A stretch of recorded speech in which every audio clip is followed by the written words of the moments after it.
She's currently researching and writing on the linkages between aging and assisted reproductive technologies in India, including fieldwork in North India amongst post-menopausal couples who became pregnant through the use of assisted reproductive technologies. The research was funded by Wellcome UK, along with the parallel research on the biological clock and infertility treatment in South India, supported by the Indian Council for Social Science Research. Recently, she has co-edited and edited 5 special issues on kinship, population, and reproductive aging with Contemporary South Asia, Anthropology and Aging, Asian Journal of Women's Studies, Reproductive Biomedicine, and Society Online, and Asian Bioethics Review. She is on the International Advisory Board of the journal Medicine Anthropology Theory and is an external member of Center for Reproductive Health at the University of Sussex. Currently, she is Global Visiting Fellow 2022 to 23 at the Department of Social Sciences and Public Policy at King's College London. She will be speaking on reframing the reproductive biological clock according to assisted reproductive technologies. I welcome you on behalf of the team. Thank you, Janvi. Very kind of you. Hello from very cold and rainy London. I'd really like to thank Rituparna for this invitation, and I'm so glad that I'm part of this very august panel. I'll just share my screen. Okay, it seems my screen is disabled. Can I? So I'm unable to share it. Yes, now you should be able to. Just a second. Okay. All right. Yeah, try. Okay, just a second.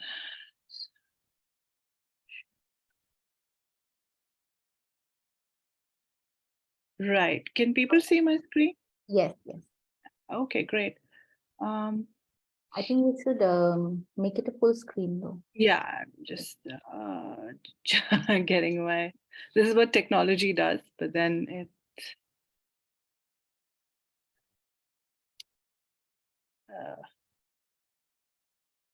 Yeah. Working. Okay. Okay, great. So I'm actually presenting part of my research, which, as Janvi mentioned, was funded by Wellcome UK and by the Indian Council of Social Science Research, on how aging is reframed in assisted reproductive technologies. But I'm also looking at how this research was conducted primarily in 2018 and 19 in North India and in South India, in Hyderabad city and in Hisar, specifically in Haryana. But I'm also looking at how through analysis, I'm looking at how the idea of the biological clock, especially the reproductive biological clock, is in many ways reframed through the use of assisted reproductive technologies. And I will explain what these reproductive technologies are as I go ahead. Sorry. Okay. I'm having some problem with. Oh, yeah. Okay. Yeah. All right. What are, just to give you a brief introduction, what are the specific assisted reproductive technologies that I'm focusing on? One, of course, is the intrauterine insemination, which is seen as a very quote unquote basic form of technology where you where the sperm is directly inserted into the ovaries, uterus through a long pipette. Then there is the more common IVF or in vitro fertilization, which leads to, which is also known as test tube baby, where you actually artificially fertilize an extracted egg and an extracted sperm, in an artificial environment of the lab or the petri dish. And then there is the intracystoplasmic sperm injection, which is slightly more high tech than IVF because there's micromanipulation of the sperm and the egg to guarantee maximum results. In India, all three are used. All three techs are in use. IUI is the cheapest, so most couples are often recommended IUI, and then and I will discuss this further as I found in my fieldwork. And then when there's no pregnancy, you transition into the IVF, and ICSI is also often used when there might be issues, in terms of male infertility. So in that case, ICSI becomes is a go-to technology where you can pick and choose a more fertile, motile sperm in that sense. But all three technologies are essentially variations of the theme of procreation, wanting to have biological, genetically related children, even though it's often the case that a third party is involved. So the third party may be involved. The third party may be, an egg donor. The third party may be a surrogate who's, renting out. Renting out is the wrong word, but is supporting the pregnancy through her uterus, or it might be a sperm donor, sperm provider, and there may be money involved, or it may be through what is quote unquote known as the altruistic method, where there may not be any kind of exchange of money, so to speak. So how does sorry. So what happens, what I am specifically looking at in terms of infertility and the biological clock is this moment, I think, in anthropology and sociology, especially in cultural anthropology, where emerging studies, which are primarily centered in the West, are looking at how the reproductive biological clock is framed or understood. A large part of the conversation on the reproductive biological clock is geared towards an idea of declining fertility or declining reproduction. And one of the most classic anthropological ethnographic studies is that by Margaret Locke and also Patricia Coffer on menopause and the local cultural meanings of menopause. So Margaret Locke's book on Japanese women navigating menopause, as opposed to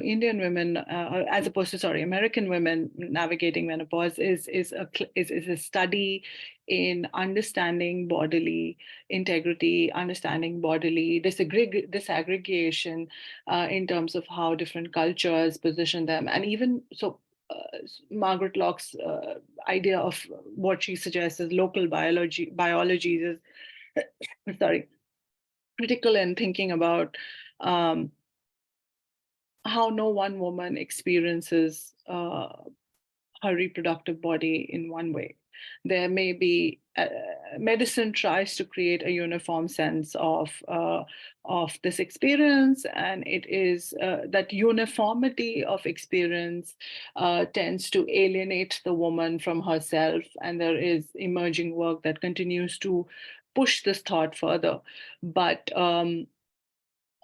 Margaret Locke's work is particularly important in highlighting that the female reproductive body is deeply disaggregated and felt not only differently by each woman, but within a culture, different women feel their bodies differently. So the initial impetus to looking at declining reproduction, looking at the biological clock was through the understanding of local biologies, through the practice, and through the kind of medical tech that was used in thinking about menopause, right? Of late, recent work has started looking upon older motherhood, women who have children later. I of course take part of this. I contribute to part of this trend by looking at it not only in cultural terms, but also in looking at how age and aging is implicated in it. So older motherhood and IVF is part of emerging research. I'm missing out some names here, and I apologize for that, but there are many interesting ethnographies which might not have been mentioned, but I'm kind of focusing on key thinkers. So Charlotte Krolok has worked on older motherhood. So has Susan Bewley, who's at KCL, who's at King's College here, and she is actually a trained OBGYN. And she pushes the idea of thinking about older motherhood and IVF and why women shouldn't have access to IVF and what is the moralistic undertone behind it. And of course, Carrie Freeze's work, Carrie Freeze is at LSE, and she has done extraordinary work on how lesbian women actually deal with their own the conflicts they face vis-a-vis their bodies and the biological clock. And finally, the kind of work that I am very inspired by, and which has inspired, and which I hope to contribute to, which has inspired my own work, is that of declining reproduction, and the idea of the anticipation of declining reproduction. A lot of work, emerging work on egg freezing, is part of this particular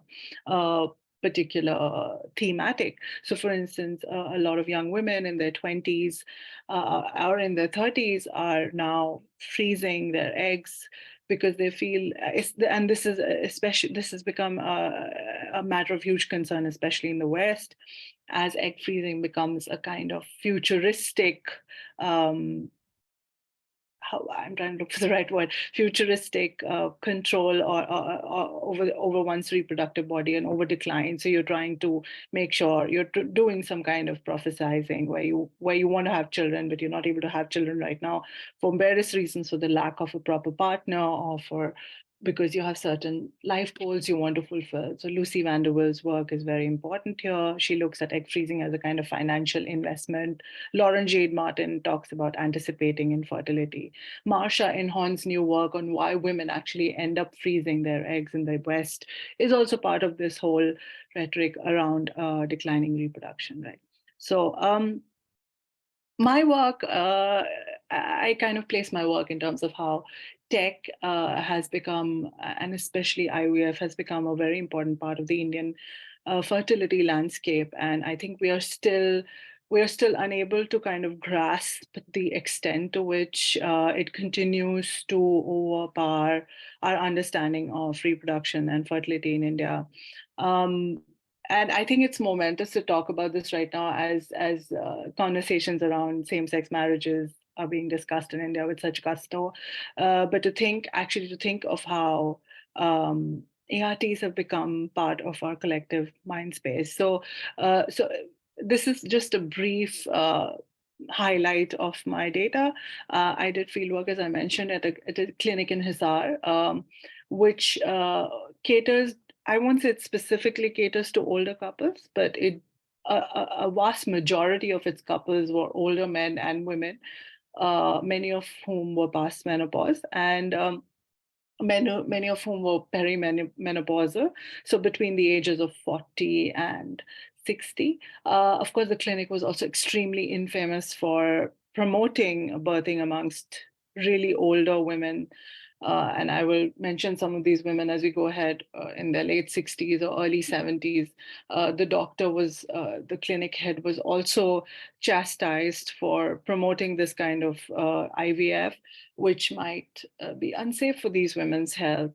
And the other side of the coin was my fieldwork in Hyderabad, where I found women and men in their early 20s coming to the IVF clinic to seek help, and this was extremely intriguing for me because while it is already intriguing that older women and men, having suffered through decades of childlessness, are coming to the IVF clinic, there is also this other demographic which is frequenting IVF clinics who have no business being in the IVF clinic to begin with, and I find if you look at the chart, there are a lot of different things going on, and a lot of the diagnosis is mysterious.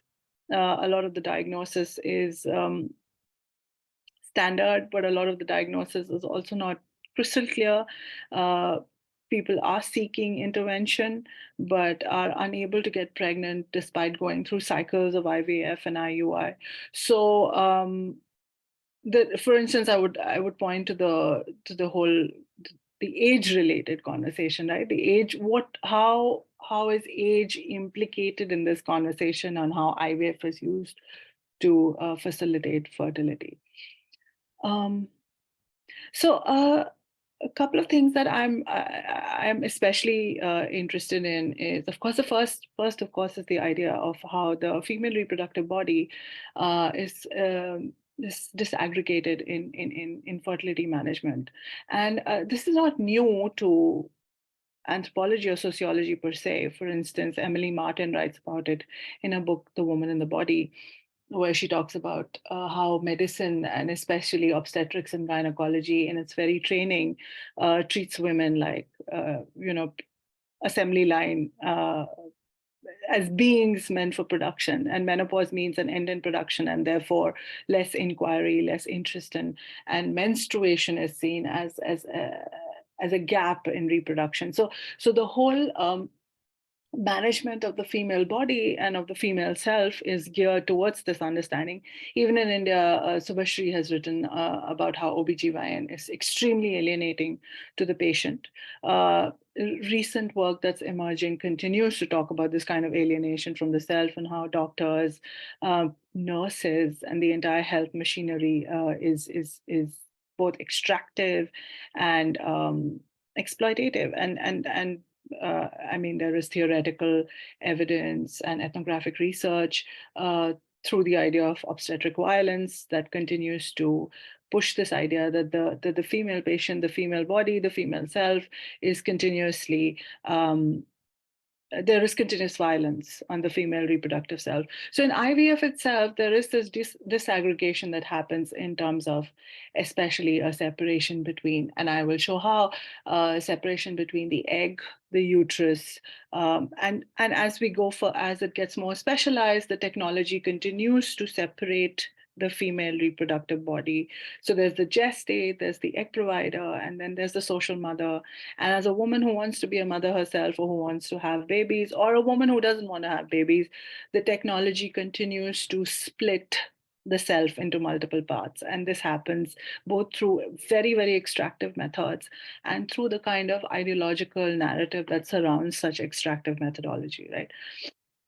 Now, within this disaggregation is the question of aging and age. What is reproductive decline, and how is reproductive decline mapped over a life cycle, and who can or cannot reproduce? And it's interesting that the kind of narrative and the moral discourse around reproduction changes for different demographics, obviously, and fulfills a larger industrial focus on need to support particular kinds of tech, to sell the tech, first of all, and to create fresh, newer clientele. So for instance, just to give you an example, IVF specialists I spoke to in Hyderabad would say, we would really like couples to come in within 6 months of their marriage to us if they're not able to conceive, so that we can start working on them earlier. And this kind of, first of all, marriage remains a very critical, heteronormative marriage remains a very critical part of this conversation around access to IVF.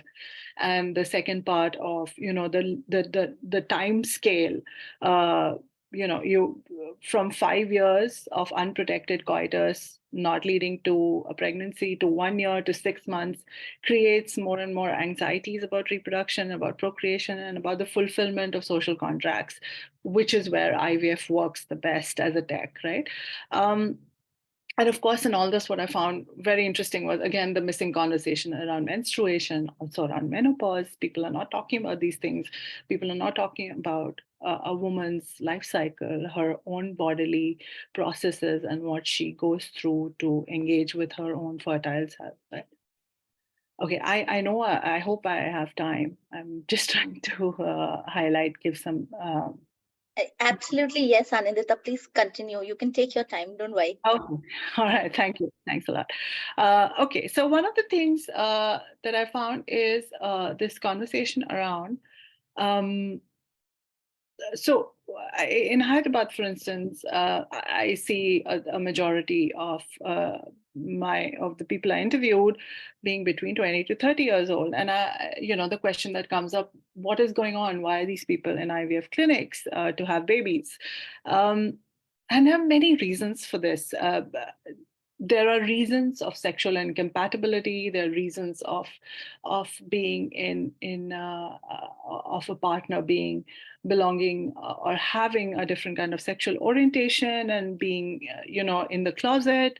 But I'm not going to go into that. What I'm focusing here on is how the tech reframes this entry of the 20 to 30-year-old into the infertility clinic. And that is very particular because there is a certain kind of narrative that follows the entry of the 20, 30-year-old to the infertility clinic, along with the diagnosis and the treatment. So if you look at the newspaper image that I have pasted, you just need to pick up a Times of India or any national English daily, and especially the city edition, to see the kind of advertising that follows the sale of IVF. And I call it specifically the sale of IVF tech. There is a whole section called the advertorial, which is market, which is basically an advertisement, but is sold like a think piece, or like a conversation piece and an editorial piece. And it's always about the fear of loss of fertility.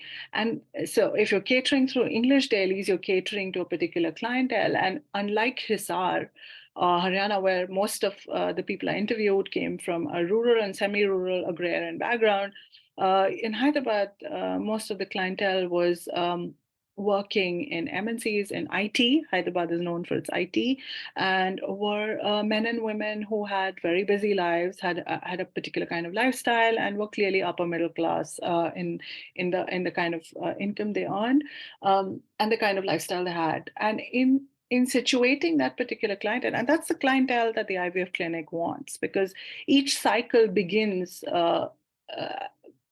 can go up to, an IVF cycle can go up to 5 lakhs or more, depending on how many cycles you go into. And it is a very expensive tech, and it involves so many other peripheral interventions, which are all very, very expensive. And in each, the IVF clinic is targeting the rural poor, or the rural rich, but it's also targeting the urban middle class and the urban upper middle class. So in that sense, it has to target that clientele by selling a particular idea of the tech. And that happens through very subtle but distinct ways of saying how fertility is in decline in India. And fertility is in decline. We have reached total fertility, TFR rates, which are now, which talk about a stabilization of the population at 2.1 children per woman, 2.1, if I'm not, please do correct me if I'm wrong, but we are reaching South India had reached it long ago, but TFR in North India is now reaching at that point. But the kind of anxiety around declining reproduction or declining fertility is especially catered through particular news such as lifestyle. So what are these lifestyle changes? These lifestyle changes are eating out, having more processed food, or smoking, drinking, delaying marriage or delaying childbirth. These are huge lifestyle red flags. And often doctors and OBG, especially IVF specialists, constantly told me that, women are delaying their childbirth, women are delaying marriage. Though the clinic is full of women who are married in their early 20s and are in the clinic within a year of their marriage. Some are in the clinic within 6 months. So what the doctor is actually saying contradicts the waiting room clientele in these clinics, right? So what is happening? Why are these women coming to the clinic? So besides of course sexual orientation and lack of and compatibility issues, what I found the recurring theme for many of these women was, of course, the question of, first of all, the irregular period, which may be due to a lot of reasons. It may be PCOD, polycystic ovarian diagnosis, or PCOS, polycystic ovarian syndrome. It may be because of stress. It may be because their cycles are going back and forth. It would be helpful to know what has happened post-COVID. I haven't followed that up, but it would be interesting to know how COVID has led to a different kind of, I hear menstrual cycles have changed. So, and the irregular period becomes a kind of motif. It becomes a symbol of a larger problem, because doctors, IVF specialists, OBGYNs are usually unable to diagnose it properly and see what it means or what it is triggered by, and immediately put most of their clients on birth control pills, and then of course they may initially begin with IUI, which is a very basic tech, as I mentioned earlier. But that doesn't happen because the initial diagnosis is incorrect. And then they transition into IVF. So the ultimate goal of the clinic is to push for the more expensive tech. It may or may not lead to a pregnancy, but the ways in which fertility and infertility are managed within this discourse is to push for deeper tech investment, more money, and more and more medication, more and more extractive medication, intensive medical cycles, which are actually very, very difficult for many of the women I interviewed. They found themselves struggling with their, hormonal, emotional, mental health, as well as struggling with the treatment with very little or no support from their families, because the family is waiting for a child. So within that patriarchal realm, this conversation around lifestyle became, convoluted. The lifestyle became a major push behind pushing for more and more specialized tech, which may not necessarily lead to a pregnancy. And obviously there wasn't immediate support given, right? I'm of course just giving you an overview. Maybe in the Q&A I can get into more details. That was one end of the picture. And then the other side was, of course, and I'm not saying that this is happening only in Haryana or Hisar. I landed up in Hisar because of this clinic's particular, I'm sorry, I'm missing the word. This clinic had a particular kind of reputation. But even in Hyderabad, I saw older women coming. And the reasons to this, again, are many. There are many reasons why women past menopause are seeking children. One of the biggest reasons is, of course, wanting a son. And in Haryana, for instance, this was particular because you need an heir. A lot of the older men and women who came to the clinic had property, had land, they were landed gentry. And if they didn't have a child, or even if they had a child, they may have adopted a girl from within the family, or adopted a usually they couldn't adopt a boy because intrafamilial adoption didn't allow for boys to travel within the family as adoptees, but girls would be adopted more often. But it also meant that there was a desire for an heir that pushed for this kind of continuous search for intervention. And in many cases, bizarrely enough, and I've written a paper on this, teenage or adult sons might die in road accidents or due to an illness, mostly road accidents. And the mother and the father of that son would come back for an IVF treatment late into their 50s to have another boy. I mean, it was very sad to chronicle these cases. But what was even sadder was that the IVF clinic took full advantage of these cases to push through the treatment again, and to actually suggest that, yes, so what if you've lost your adult child, you can replace that child, you can dream of replacing that child. So there was a lot of narrative that went around seeking treatment. But primarily in case of older women coming to IVF clinics, older women and men, the desire was if you're postmenopausal, you're not producing eggs anymore. And but the biggest secret in this conversation, in this narrative around IVF, was to not talk about the donor eggs that went in, or by the third party egg donor. Nobody talked about it. Nobody mentioned it.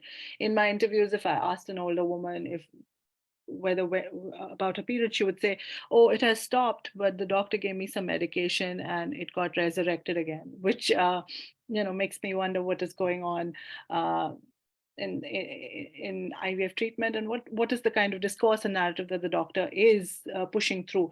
And I would often ask the doctor that in situations like this, where the couple was much older, in their 60s, and the husband was in his 70s, during the sperm and the egg, he's like, yeah, it's fine. Everything's fine. I mean, I was given very tepid answers. I was never given the whole truth. But that's what fieldwork is about. You get partial truths all the time. But the interesting thing, again and again, which the doctor told me, was that the most important aim of the treatment in case of older women was to create a viable pregnancy. And this is, of course, the image of Bhatteri Devi, who had triplets. One of the babies died very soon after. Bhatteri Devi's case is so interesting. She was 66. She was her husband's first wife. Her husband married two other women in hopes of having children, but the two other younger women weren't able to get pregnant. Eventually, I think both of them ran away, or one of them ran away. And he took his first wife to the IVF doctor, and she got pregnant at 66. The doctor told me that he actually told her that she could die while giving birth, but she said, I'd rather die than not give birth. So this is an interesting moment of thinking through patriarchy and procreation in rural North India, as much as in urban Southern India. These are both very different cultural spaces, but they also lead us to think about how pregnancy, or the visibility of the swollen womb, is also an important part of the narrative around IVF. It's not just about whose eggs or whose sperm or the genetic baby per se. It's also the visibility of the pregnancy that gives legitimacy. And within that sense, rural North India carries with it certain procreative ideologies that come into play again and again, such as the seed and the earth, which is a classic sociological. Leela Dubé talks about it. So do Akos Ostor and Lina Frizzetti in their article on Bengali kinship. But these ideologies are again reframed and then reused in IVF treatment. IVF doctors use this all the time to say that the mother is the field, her pregnancy is most important than whose egg is there. The egg is not important here as much as it is important in case of younger women. So younger women in the 20s and 30s, if they're unable to get pregnant, are pushed to freeze their eggs so that they can get pregnant at another date, so that they can replicate this pattern of pregnancy and childbirth, right? So in conclusion, what I found was most intriguing, and what I'm actually thinking through as I write about my research is the way in which misdiagnosis is framed within IVF, how doctors manage women's bodies, and how there is a lot of moralistic ideological discourse that again displaces responsibility of fertility and infertility on the older woman and the younger woman. It's never so if there's no pregnancy, it's never the fault of the tech.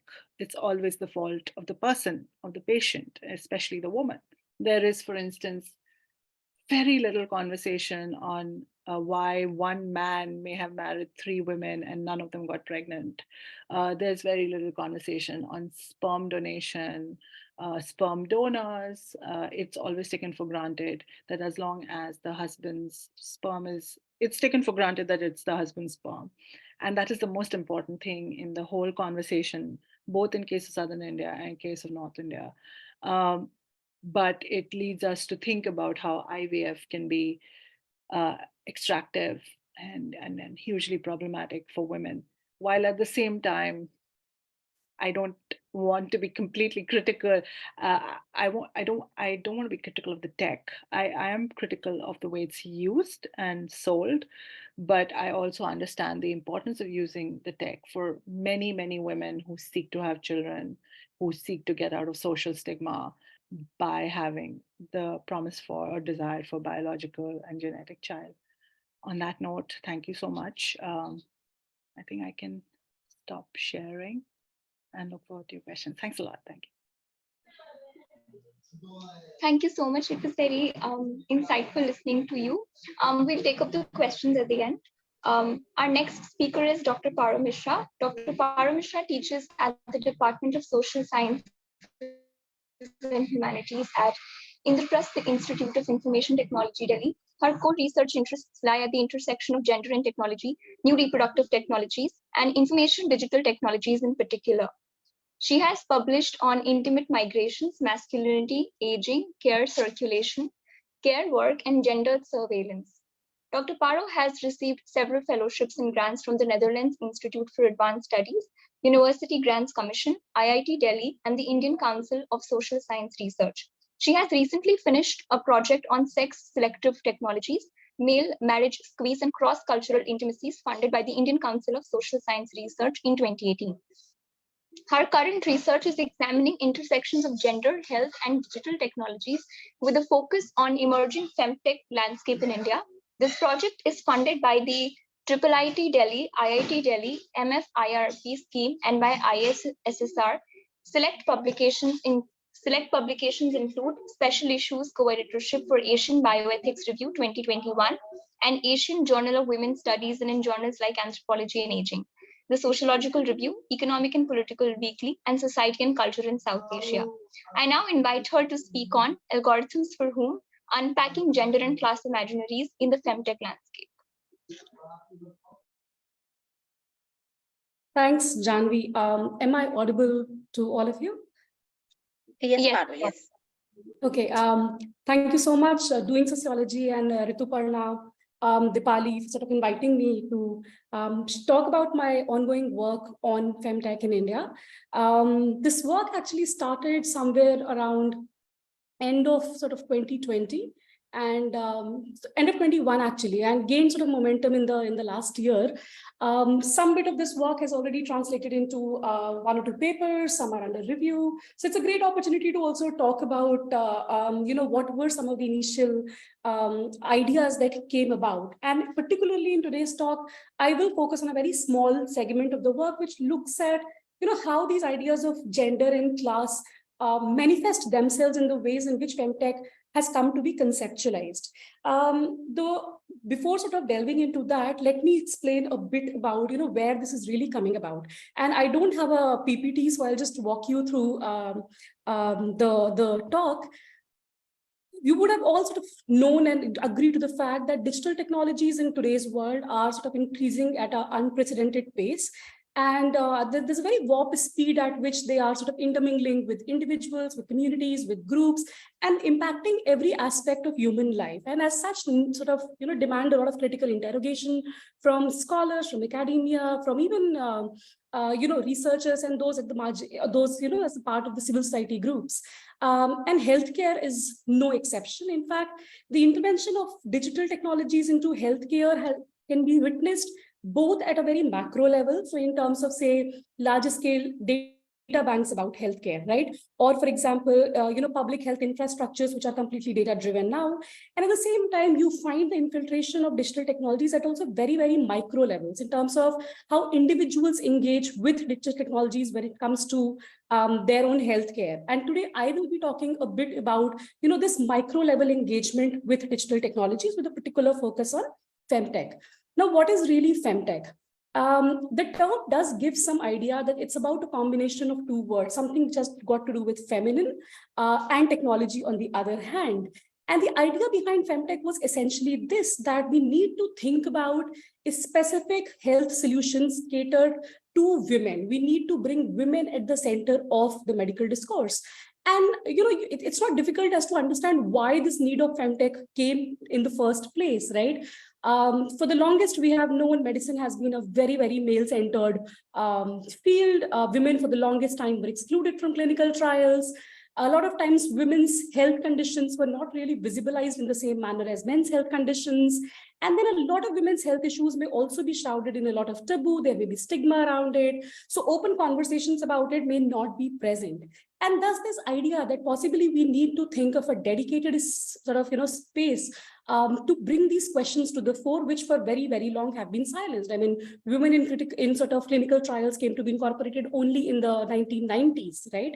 And hence this need for femtech to speak squarely of women, to speak about their centrality, their health, their symptoms and the ways it manifests in the female form. Femtech has now especially come to symbolize this idea that you use digital technology, services, diagnostic tools, products to especially cater to women's health. And it's a very broad category in itself. So if I can break down femtech for you in terms of 3-4 critical areas, the one very, very big sector in femtech is what is telecommunication for women's health, which we all sort of used in one way or the other during the lockdown. And many of us even today continue to sort of use it, but which is essentially leveraging telemediums, mobile health, e-health platforms to establish communication between healthcare providers and patients on the one hand, but also to put patients in touch with each other in terms of creating patient forums, patient networks. So one aspect of femtech is this idea of telehealth or e-health. The other part of femtech is driven by more rapid advances in artificial intelligence and machine learning, whereby now we have very, very nuanced, very, very efficient and very precise computational pathology platforms, which are doing much better screening for us for conditions which earlier could only be detected by several invasive measures. For example, in the femtech landscape, two very sort of focused and dominant areas of interventions are cervical cancer screening and pelvic cancer screening. And those are two very big focus areas where computational imaging platforms have come to be a very big part.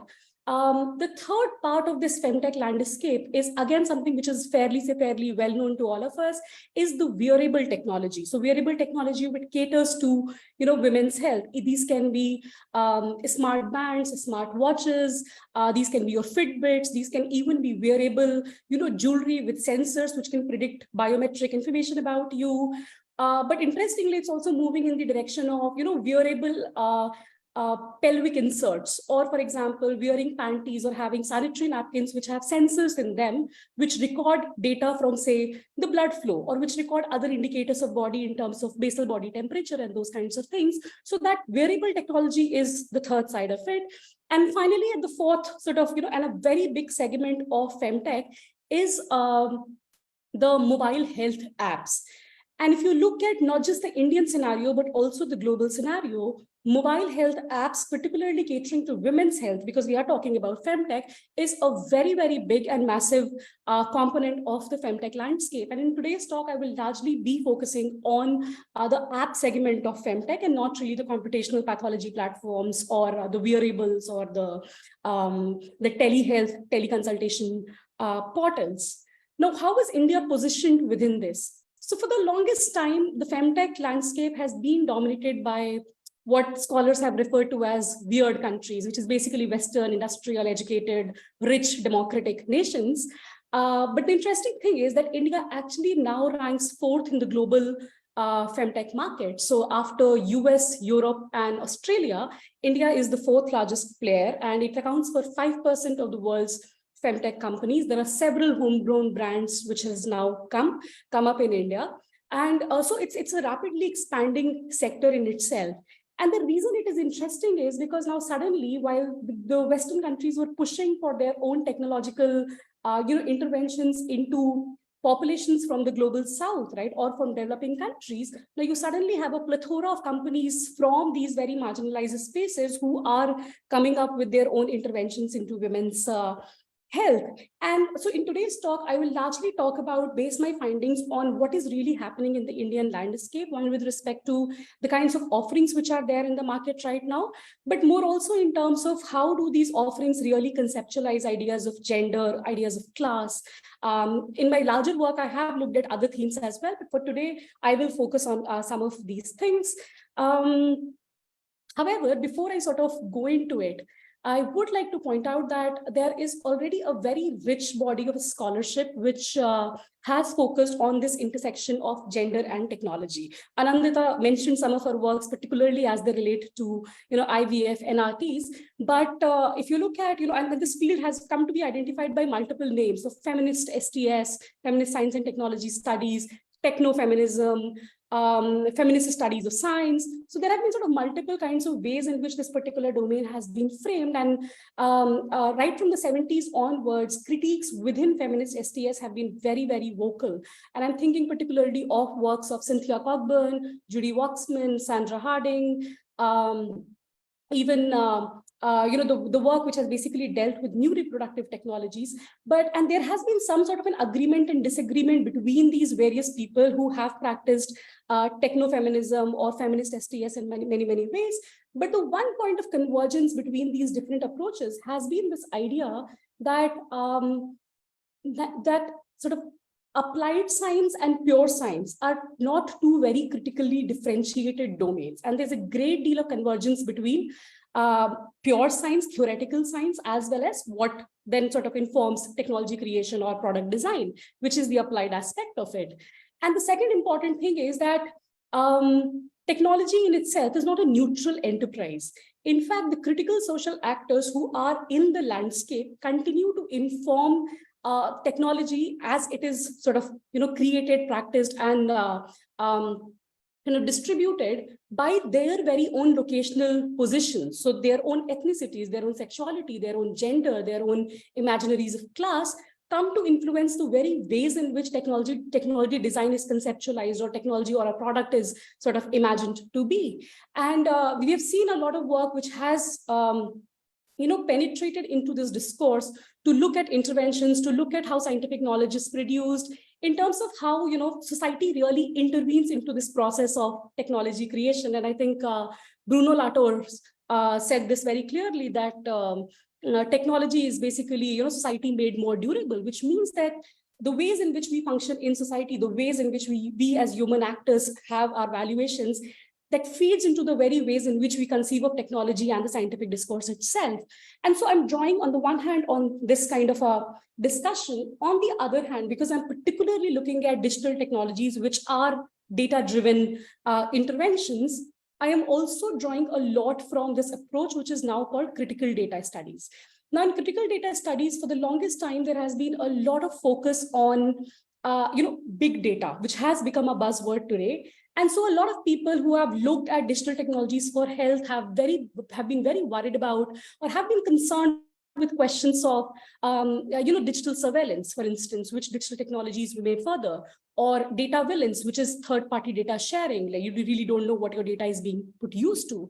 However, while that is a very, very critical part of the work, and in my larger work, I do deal with it, in sort of, like the more ethnographic work that I have done, I have followed what is a small data perspective.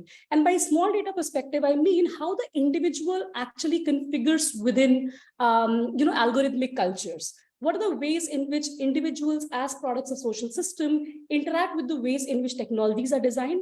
And what about the ways in which those who are creators of technology also bring those bearing of their own structural positions, social locations, and map them onto the technologies that they create? So I'm looking at both these sides of it. In terms of the methodology, it's a kind of a, I've followed a very hybrid approach in this particular project. And so on the one hand, I did what most conventional sort of sociologists would do in terms of conducting a larger scale survey with the actual users, which I also did in the last sort of 1 year, and received about 1,004 responses from users who are using femtech applications. Apart from that, I also used the more qualitative approach of conducting in-depth interviews with these people who are actually the users of femtech apps. But apart from sort of these interviews and these surveys, the one other thing which I thought was very critical if I want to understand the app-driven healthcare model, particularly as it pertains to femtech, was I delved into what is called app walkthrough method. And so because the focus was on Indian apps, we chose especially those apps which were listed on Google Play Store and Apple Store, which were catering to reproductive health. And we created sort of dummy profiles on those apps, which we used those apps for several months. And we essentially did what is called a walkthrough method to understand how these apps really function. Now, the one important thing to keep in mind is this. And I think this is one of the greatest ways in which gender interferes with this idea of what femtech really is. While when femtech was proposed as a concept, right, this was way back in 2016 when Ida Tin, who is a founder of the period tracking app Clue, really sort of coined this term. The idea was that femtech would look at women's health, or femtech would focus on women's health. But the interesting bit is, if you currently look at the femtech landscape, not just in India, but also globally, the irony is that women's health has come to be very, very narrowly interpreted, right?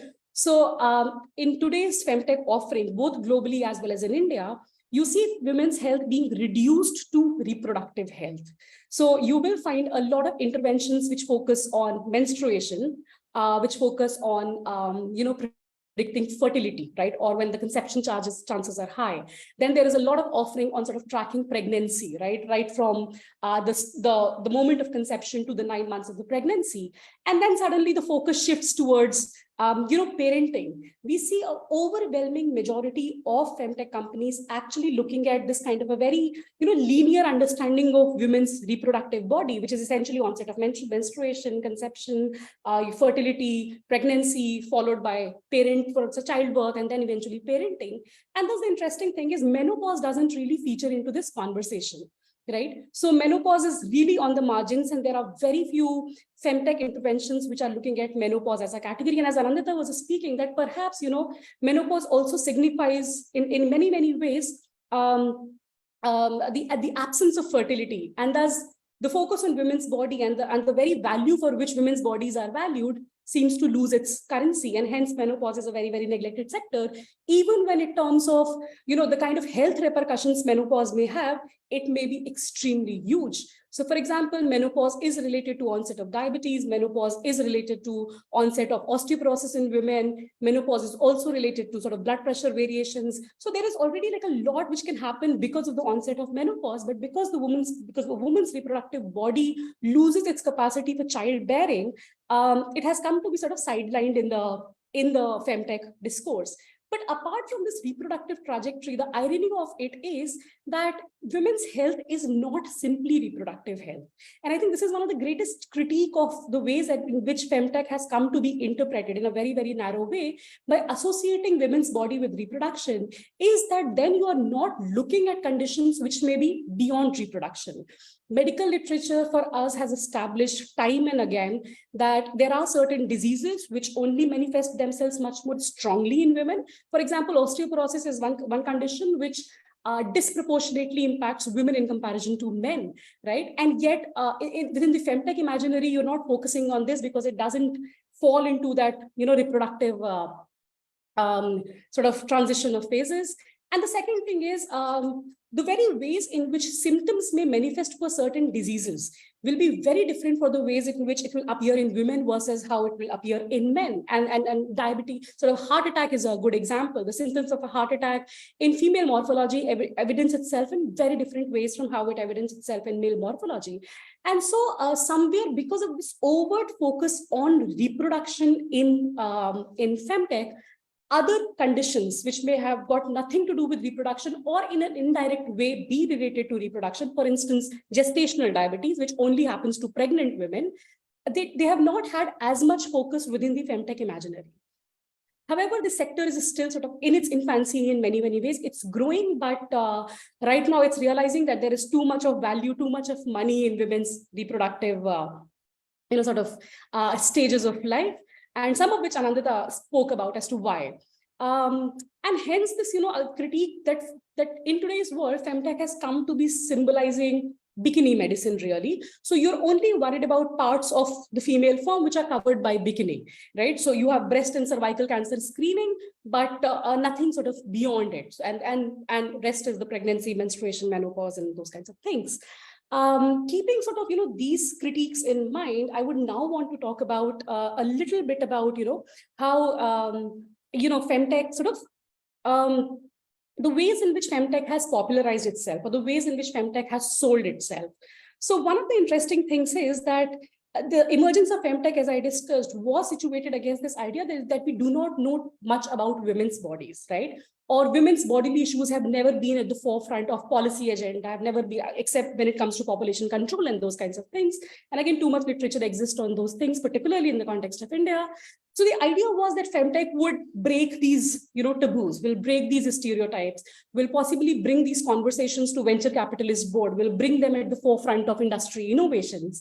And it was not just this. The idea was also that possibly femtech interventions will create a certain sense of empowerment for women, which will come from this idea of greater predictability to managing their reproductive cycle, or greater control over managing their periods, or greater control over planning their conception. And a lot of it was again sort of articulated around how busy our modern lives are, right? So we are so busy that we don't know when is the appropriate time for conception. So hey, here is an app which can exactly tell you today is your peak fertile day, or you are likely to ovulate during these 3 days or 2 days, right? So the rhetoric with which femtech advertise itself has been premised on this idea that femtech essentially gives women power to control their bodies. Femtech gives women, femtech apps particularly give women a certain predictability, a certain sense of autonomy in being period prepared, in being pregnancy ready, in sort of enabling conversations with their partners about today is a fertile day. And so the idea was that this will promote a certain sense of enhancement and certain sense of better control and predictability over women's reproductive cycles, and hence will promote women's empowerment. The flip side of it is, of course, that you're sort of pushing conversations more towards individual ideas of what constitutes healthism, right, as Deborah Lupton would call it, that health has come to be reduced to this narrow idea of personal management rather than a big public health issue. And we will see why this is problematic as we explore more the class dimensions around some of this.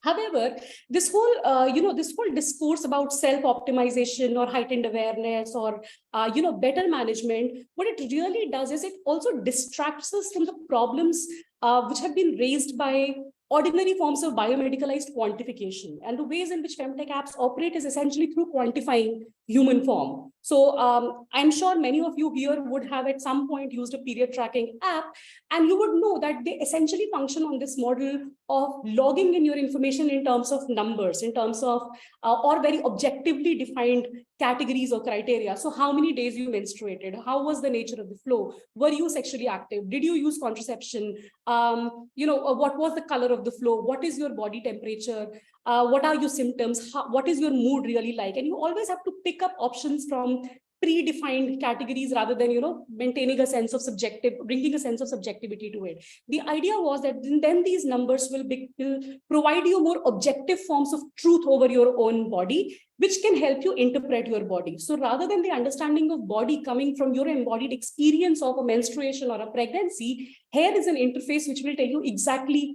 what you need to do, what your body is sort of going through. So this idea of quantification is problematic because it reduces or it sort of creates very, very narrow understanding of what human bodies may be like. Anindita used this idea of local biologies, drawing on Margaret Locke's work, to say that basically women's bodies and women's reproductive journeys are very, very complex. And that is also precisely true for even, a simple way in which a period may be experienced, menstruation may be experienced, or pregnancy may be experienced. Women's bodies are unpredictable, may not follow the so-called a linear trajectory of reproduction. And yet the apps in many ways and the algorithms have always moved with very narrow indicators of what a normative female body should be like. And hence, given this kind of a narrow framing of what an ideal reproductive body is like, there are sort of multiple ways in which femtech apps continue to erase people's lived experiences of their own body. So the algorithm overpowers the very ways in which embodiment may be understood, identities may be understood, or menstruating, leaking bodies may be understood. And in place of it, it sort of tries to bring in a very objective indicator, often expressed in terms of charts and data and numbers and bar graphs, to sort of mediate the understanding about your own body. But apart from this kind of a narrow understanding of it, and I will go into some details eventually, I think the one thing which is sort of critical to understand femtech is how narrow is the base to which femtech really sort of caters to in its present form. So like I said, that as part of my study, the one thing that I did was to do a user survey in terms of who are really femtech users, right? And what are they using femtech apps for? And what is interesting is, even as I have a large sample size, I said 1,004 responses, out of which 977 met the eligibility criteria. So even when I look at those 977, almost 90% of the users are very highly educated, right? Having a degree of sort of having graduate degree or above. This is also a relatively younger age group. So the demographic, which is largely using these apps, basically falls into 15 to 35 year age bracket, largely 35. Some users are actually till 39, but the dominant sort of weightage comes into this 15 to 35 year age group. These are also mostly urban. So when we looked at sort of the space, sort of the very ways in which the population is distributed in terms of where they are based, almost 92% of the users are based in large metropolitan cities. Even as femtech companies are saying that our femtech offerings are spreading into smaller towns and smaller locations, we see that there's a huge concentration of femtech users amongst more urban, more sort of metropolitan kind of centers. And it's not difficult to understand as to why. The entire idea of using this app rests on certain notions of having access to digital technology, particularly a mobile phone, having steady access to internet, and having digital literacy, right? In India, NFHS data shows that about 33% of women have never used a cell phone, right? And there is also sort of numbers to show that women do not have a private ownership of mobile phone, and sometimes they may use phones which are like common to all family members in a household. And so given that kind of a prerequisite for using these applications, it is not surprising what is the user base really like. It's very upwardly mobile, it's upper class, it's highly educated, it's English speaking, the clientele which femtech really caters to.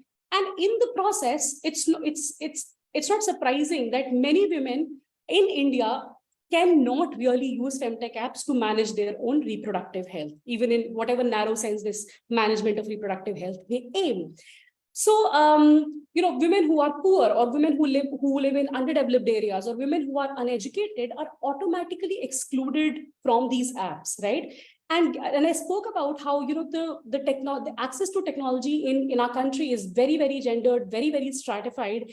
And given that kind of a landscape, anyways, femtech is catering to a very small segment of the population. But the other interesting thing is that if you look at the very ways in which femtech is designed, it seems like it's a very all-encompassing intervention. So most of these apps, whether you look at period tracking, pregnancy tracking, fertility, conception, parenting apps, they always have a free version, right? So some parts of services which always be free for users to access, but which are very, very limited. And the more you engage with the app, you see that in order to do more tailor-made things, in order to do more complex things, you essentially have to opt out for their paid services, right?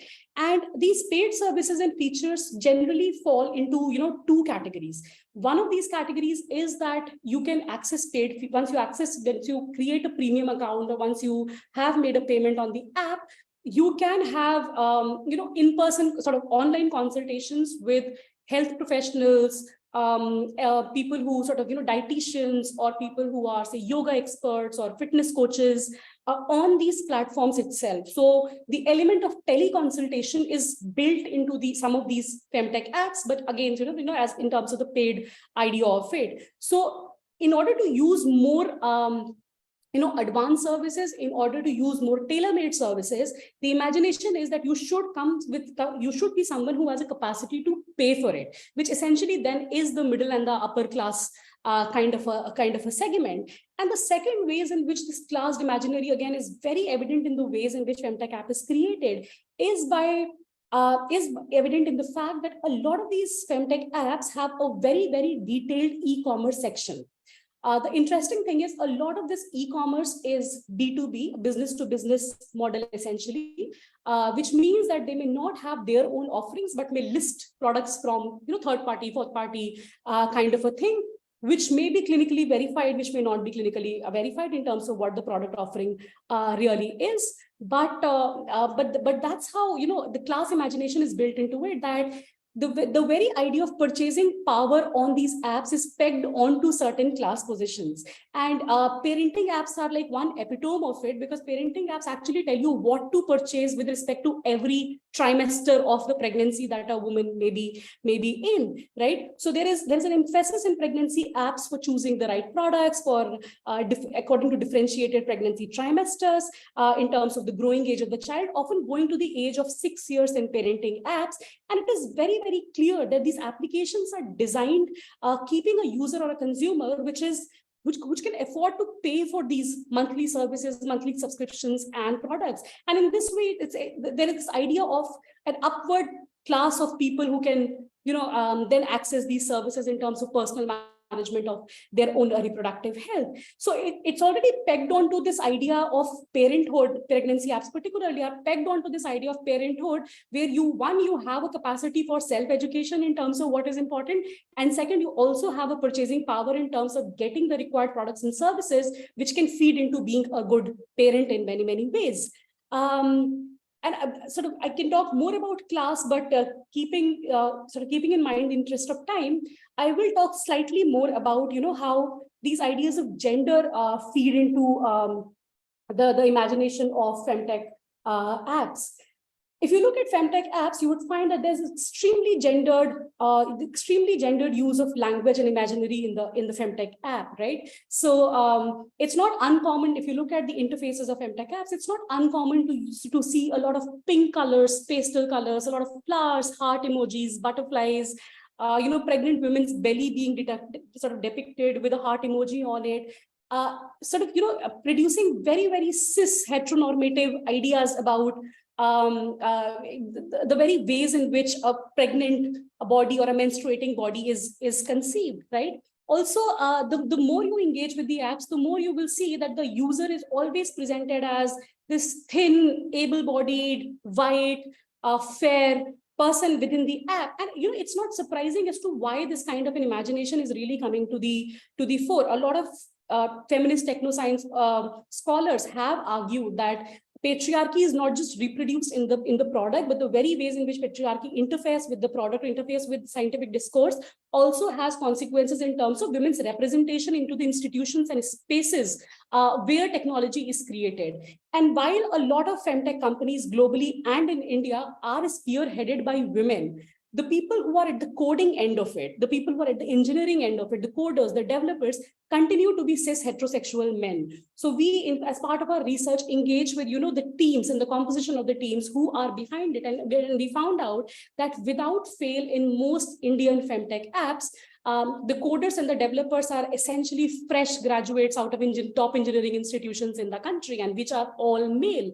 And there were barely any apps where we had a female developer who was at the coding end of it, because coding is again supposed to be a very, very male dominated domain. So even if the CEO may be female, the person who's responsible for the interface is essentially a cis heterosexual male who's bringing forth their ideas of what normative femininity essentially is about, and that finds a reflection on the app.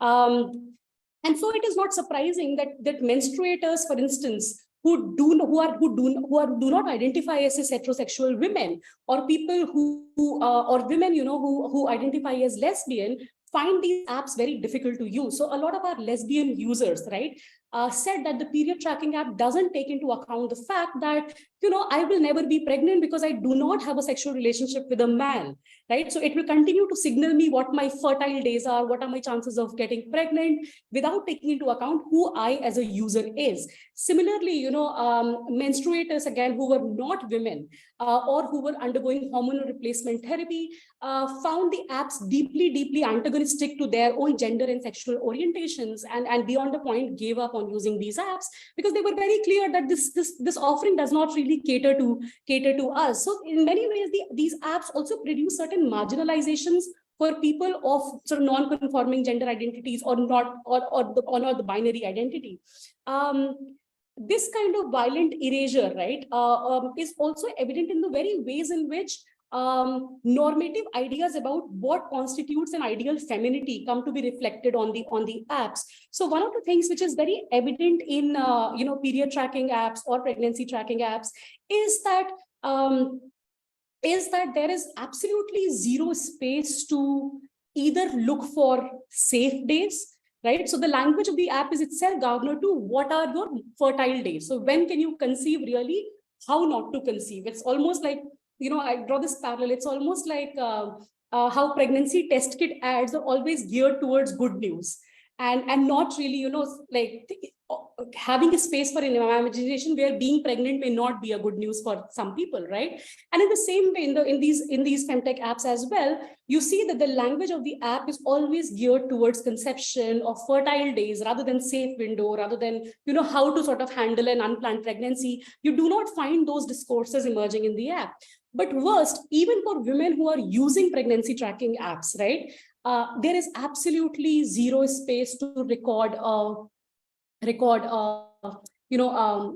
failed pregnancy. There is no space to record a miscarriage on these apps.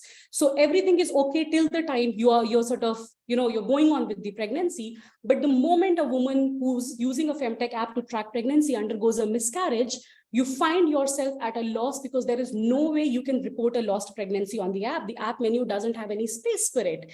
And the irony of this is because it is predicated on data, because the algorithm is predicated to tell you exactly what will happen after 5 weeks, what will happen after 7 weeks, what will happen after 10 weeks, even when you may have miscarried, because you can't delete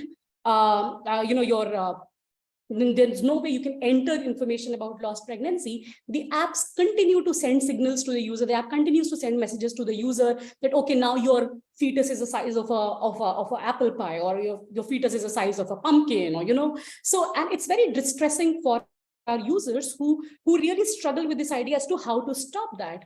The unfortunate thing is that even when you delete the app, right, because most of these apps have your personal data in terms of your email addresses, your phone numbers, automatically the notifications shift to WhatsApp, right? So even deleting the app, sometimes your data has been recorded in the system. And once you even delete the app, there are alternate ways in which this will constantly be communicated to you, which is actually distressing for users who may have actually undergone a lost sort of pregnancy, right?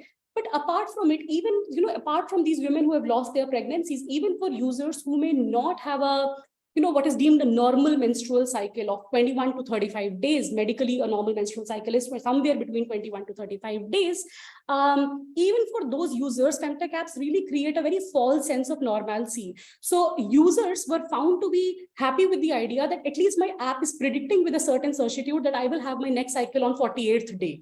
Right? So my period cycle is 47 days, 48 days, not realizing that there is a certain problem with these long period cycles, right? Which may necessitate a certain kind of medical intervention. So the apps also create a very false sense of normalcy for people who may not have the desired length of menstrual cycle, just because the algorithm is able to predict with a certain certitude as to what will happen. However, the interesting bit is the algorithm goes really haywire once people start reporting their periods back after a miscarriage. So if people have been tracking their periods, then switch to a pregnancy mode in the app, and you can switch to these modes between apps, and then you have a miscarriage. While you may not be able to report a miscarriage, if you suddenly record a new period cycle, the app algorithm goes haywire, because the app is not able to account for the sudden appearance of period cycle after, say, a break of 4 months or 5 months. And in that case, the app actually predicts very long period cycles, spanning like 23 days, 24 days, which then is sort of equivalent to not having any knowledge about when your next period is. So the app algorithm in many ways is not attuned to take into account these very diverse experiences of women's reproductive journeys, of different reproductive bodies, of different gender identities into its fold. And the app algorithms are predicated on very standard rhythms, very standard understanding of what a female body is like, and how a conventional female body is essentially a fecund, fertile kind of a body.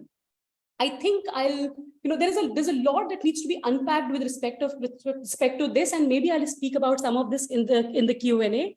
But for now, I will wrap up the discussion, and happy to answer more questions in the question and answer round. Thank you.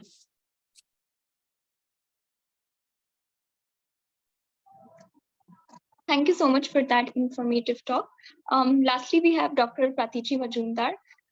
She's a sociologist and qualitative researcher from New Delhi, India. Her doctoral thesis is titled Storytelling on the Internet, a sociological study of popular English and Hindi web series. She is presently teaching at the Thapar School of Liberal Arts and Science, Patiala. Her areas of academic interest include digital sociology, new media and popular culture, sociology of technology, sociology of development, and gender and human rights.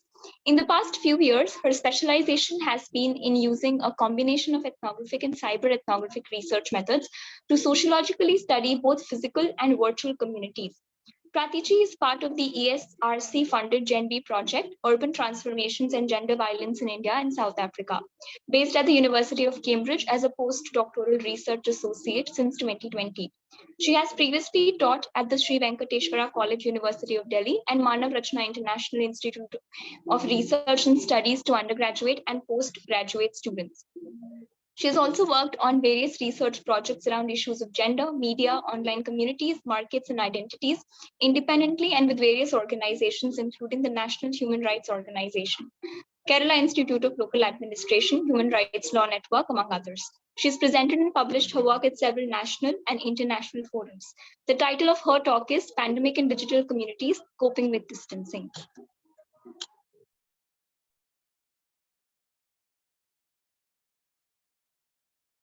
Hi, am I audible and visible?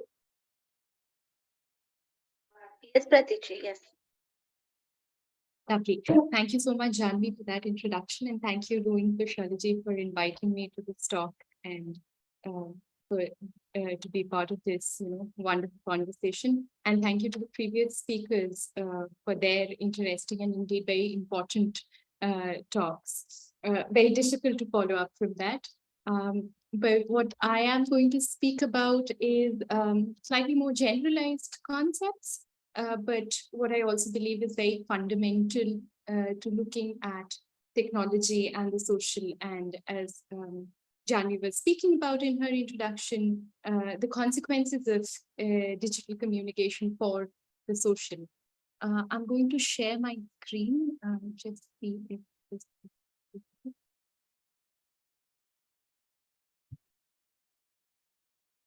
is this okay?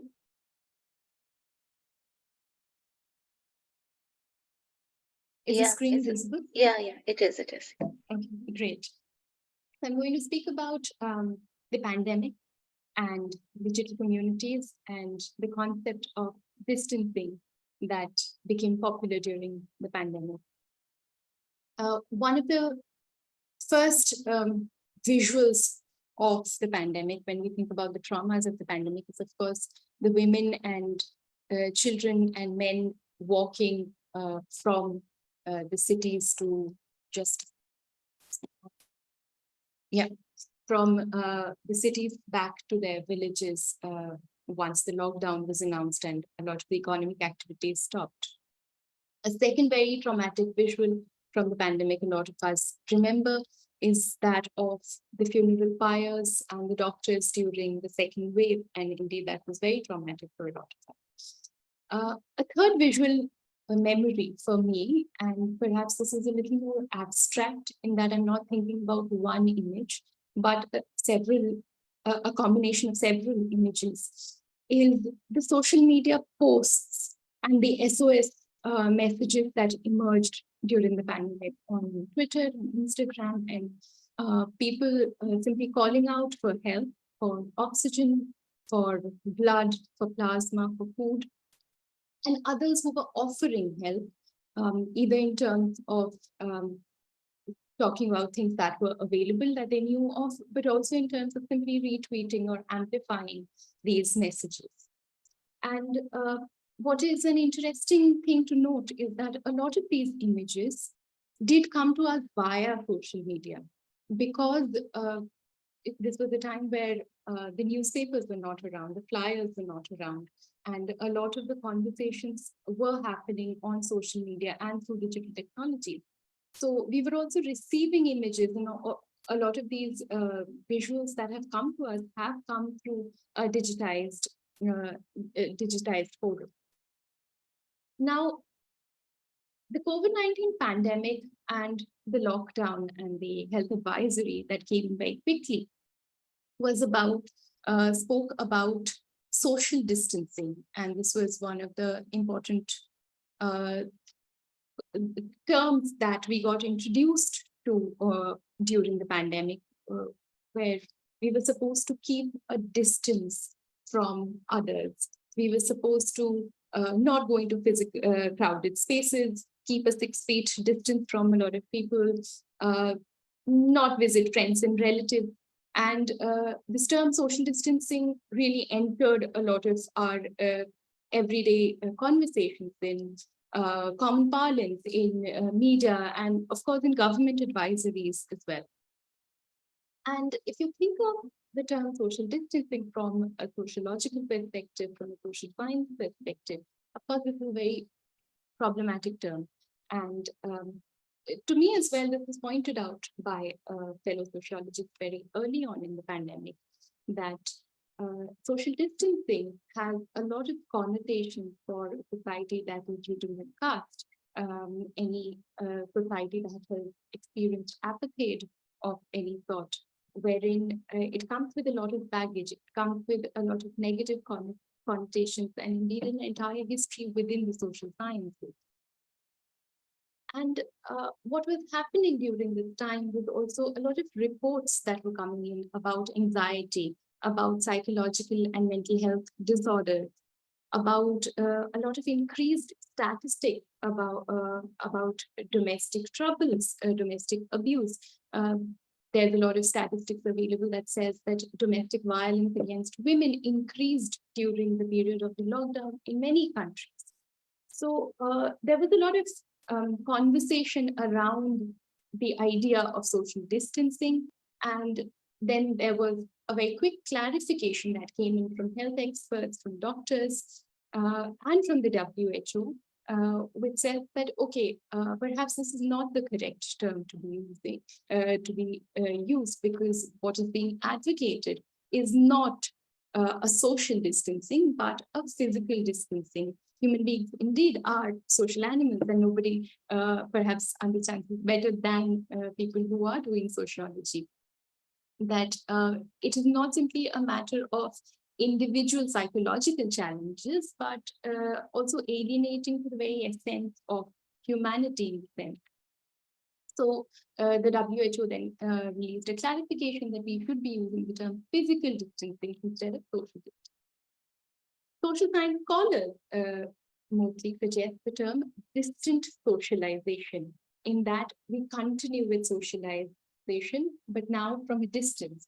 So we are sort of accepting of the health advisories, which talk about the need to distance ourselves physically to control the spread of the virus, but at the same time continue and perhaps also increase social ties and social contacts and ways of communicating with each other, because that's very important, particularly during the pandemic and the anxieties that were arising out of being alone during the pandemic.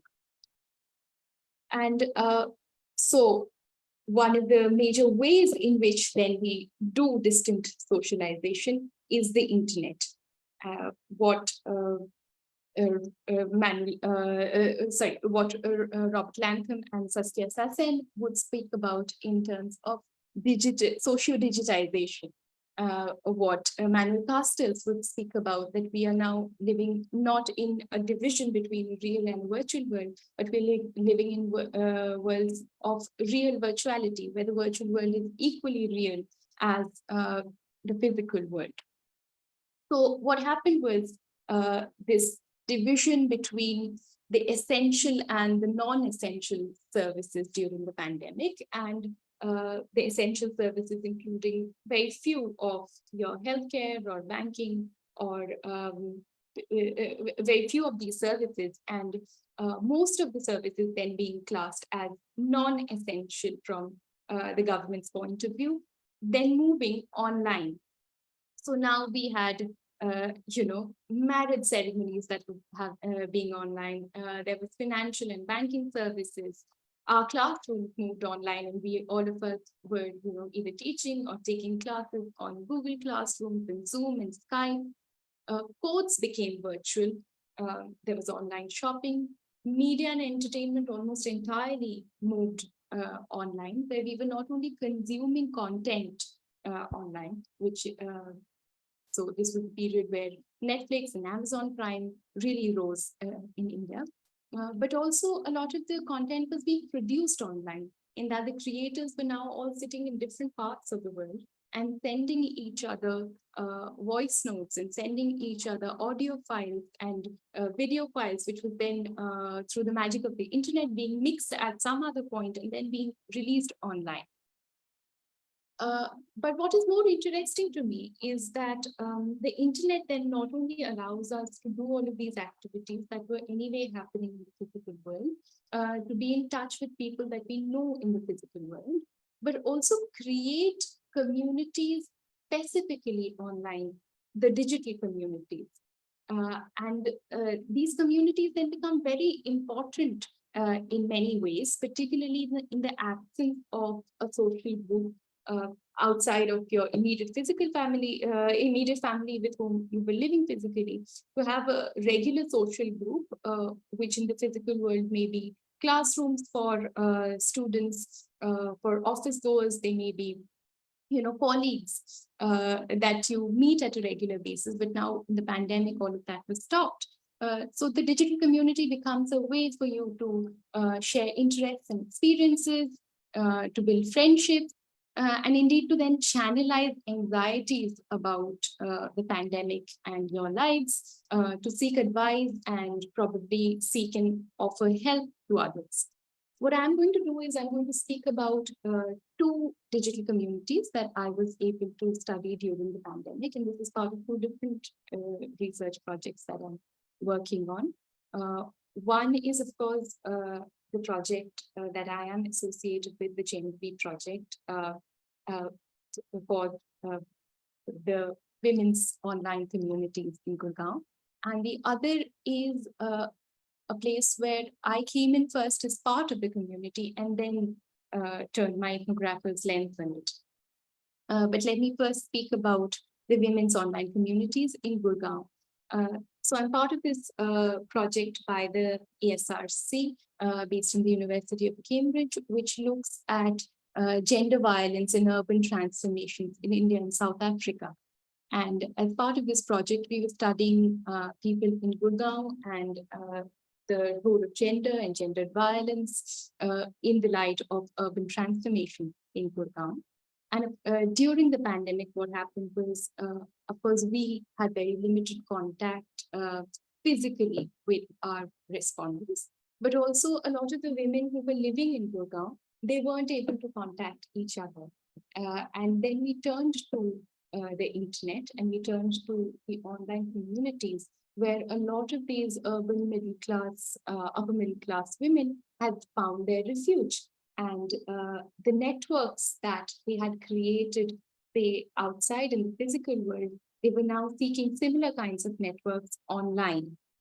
Many of these women, they were homemakers or working women, and a lot of them were mothers.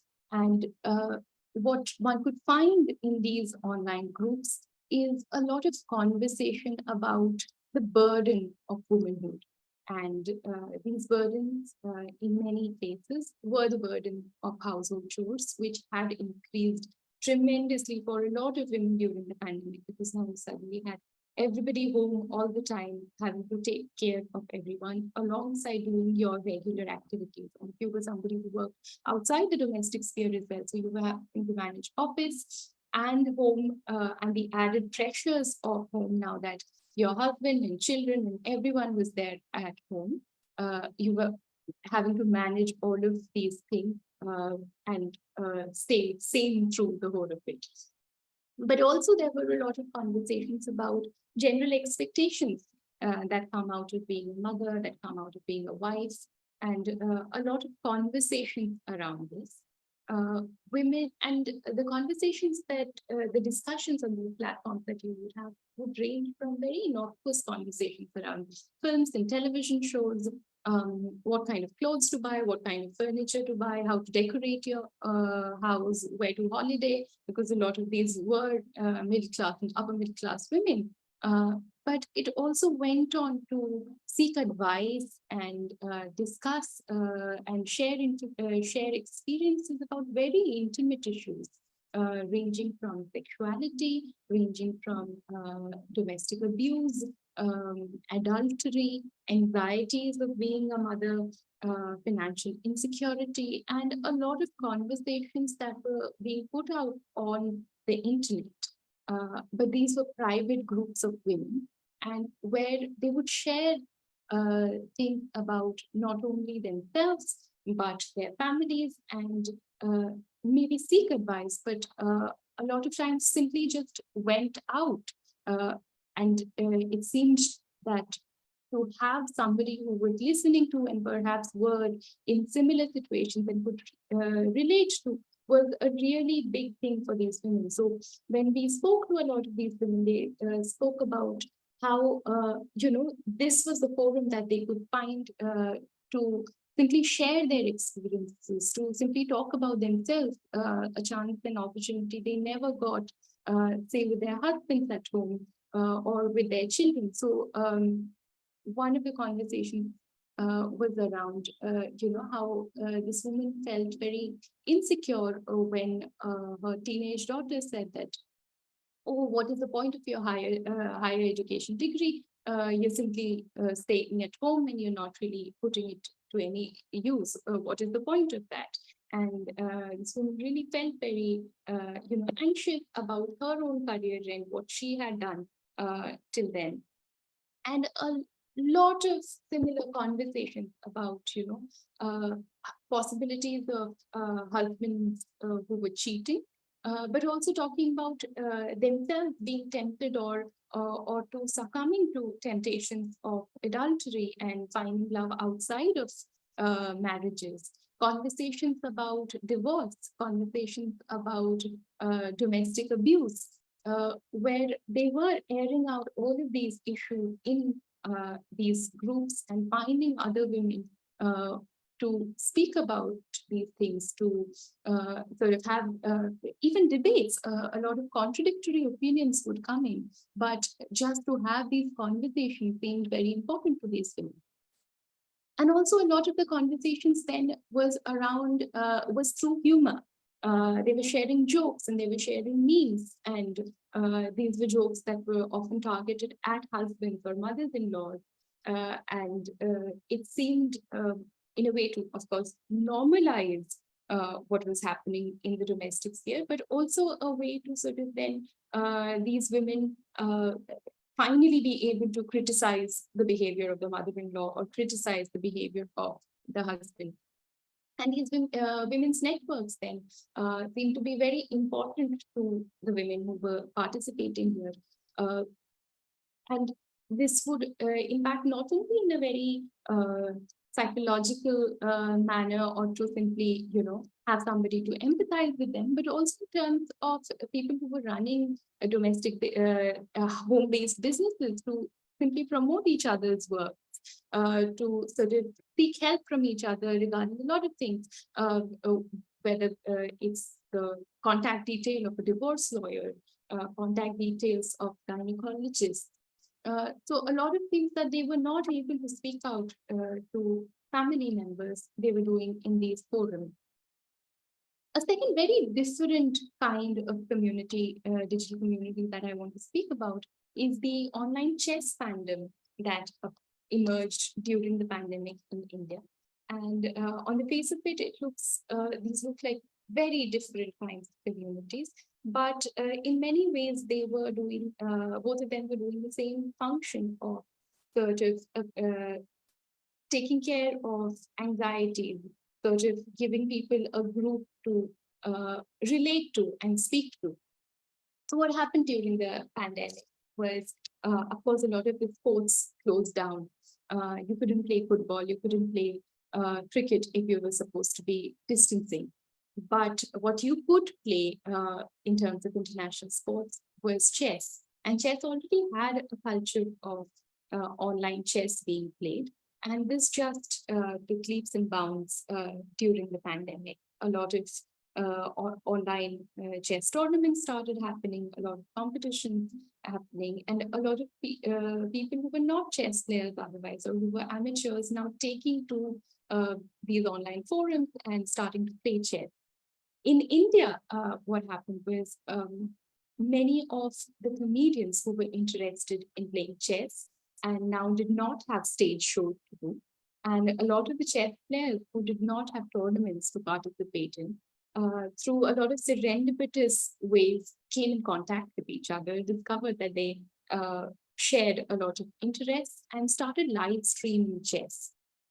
And because this was the comedians doing it, it was, of course, very entertaining. They brought their own fan base to this. And a lot of the young people in India during the pandemic then started watching these live streams and taking to chess as either online players themselves, amateur players, but also a lot of them simply as spectators. And what happened as a result of this was this huge chess market that emerged in India during this period. And at one point during the online chess Olympiad, there were about 65 to 70,000 viewers who were live watching chess in India, which was never heard of before this. And because of this market, these Canadian chess players were then able to organize a lot of charity events, which were, of course, for COVID, but also for a lot of flood victims. The Assam and Bengal floods had taken place during that time. There were charity events for rag pickers and trying to organize oxygen cylinders. And they managed to bring in a lot of big names from the world of chess, not only in India. The top players from India were already participating in these events, but also world top players. So we had Magnus Carlsen coming to one of these streams. We had Gary Kasparov coming to one of these streams. So the international spotlight for chess suddenly then turned to India, and they started acknowledging the Indian market, which meant that a lot of sponsorship came in, which meant that a lot of the chess players from India now getting invites to a lot of the international tournaments, because the Indian viewers would watch these Indian chess players, which ultimately led to the Chess Olympiad then happening in Chennai in 2022, which was big news for them. But what is even more interesting to me was the fandom that formed around chess, the viewers who were watching these streams and who took to chess. Many of them were younger people who were, say, in their 11th standard, 12th standard, early college, or had just started working. So the age range usually was from, say, 18 to 25, 26, and perhaps slightly older or slightly younger audience members who were watching. And many times, friendships that were forged through these fandoms, like it happens in fandoms, went beyond chess, went beyond the thing around which they had come in. And they started sharing other interests that they might have, other experiences that they might. There were apps like Discord, where you could tune in at 2 a.m. in the night, and you would find 12 standard students sitting together and preparing for examinations. You would find people simply having jamming sessions in the evening, where somebody was playing guitar in their house, somebody was playing, singing from somewhere else. And you were forging these kinds of friendships online and meeting people online, because many of these students now couldn't go to school, were meeting their classmates only on the online classrooms. And in the online classrooms, what happens is one teacher goes and your class shuts down. You don't have that in-between period between two sessions where you can actually chat with your friends. So all of that which was not available was now being compensated online, and you were getting to do all of that online. And finally, what this meant was that they were also able to channelize a lot of anxieties, which many of them were feeling at that time. They were not having the classes. They weren't sure about what is happening with examinations. They weren't sure about what is happening with entrances. And so what happened was these forums then became a way for them to channelize their anxieties, meet other people, discuss. And a lot of these streams then also started talking about mental health in a big way and bringing in experts to talk about mental health. So very different kinds of digital community, both of them, but both in ways, both in a way trying to channelize many anxieties and talk through many things for the members of these communities. This is in no way to suggest that the internet or internet communities are completely democratic or there are no divides and divisions within the internet platform, right? Dr. Paro already touched upon this a little. The digital divide in India is glaring, and it has always been. Very few people in India actually have access to the internet. So everything that we are speaking about, the prerequisite of that is that you should have access to at least a smartphone and internet data, but also the language to communicate online, the know-how to communicate online. So already limits a lot of people. So it students who are not able to have any access to the smartphones, to think of them attending the online classes. And this was a major issue that many of the universities and many of the schools faced, because you had students who did not have access to laptops and smartphones. But also many people from the older generation who may not face the economic difficulties, but simply did not have the language or simply did not have the technical know-how to operate, and therefore now depended on people at home who were digitally literate to help them do very basic things, to have access to very basic services. So the internet then is something that is not accessible to anybody, and the divide that was always there during the pandemic simply became more glaring and more noticeable.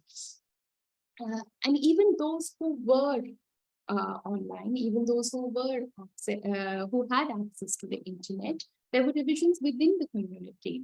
Not everybody has the same voice online. There are the real world differences of caste, of race, of gender that are carried into the cyber world. Class status becomes immensely important, and in both the communities that I spoke about. The first one, of course, the class status was glaring in terms of the conversations that these middle class and upper middle class women would have about their domestic helps. And then there are trolls and cyberbullies and all these anxieties that arise because of the internet. This is in no way to suggest that the internet is an absolutely democratic space. But if we speak about communities in the physical world, communities are not democratic. Communities are not horizontal. There are hierarchies within the physical world communities, and simply similar online. What is there online is then perhaps in many ways a better platform to express yourself, but in many ways equally troublesome, or perhaps a more troublesome place to have experiences that you cannot express, or have opinions that you cannot express without being subjected to a lot of trolling and bullying. And in this context, what became very important during the pandemic that we saw was the censorship of the web. And this has been a trend in the past many years, where administrations and bureaucracies try to sort of censor what you can say, what you cannot say online.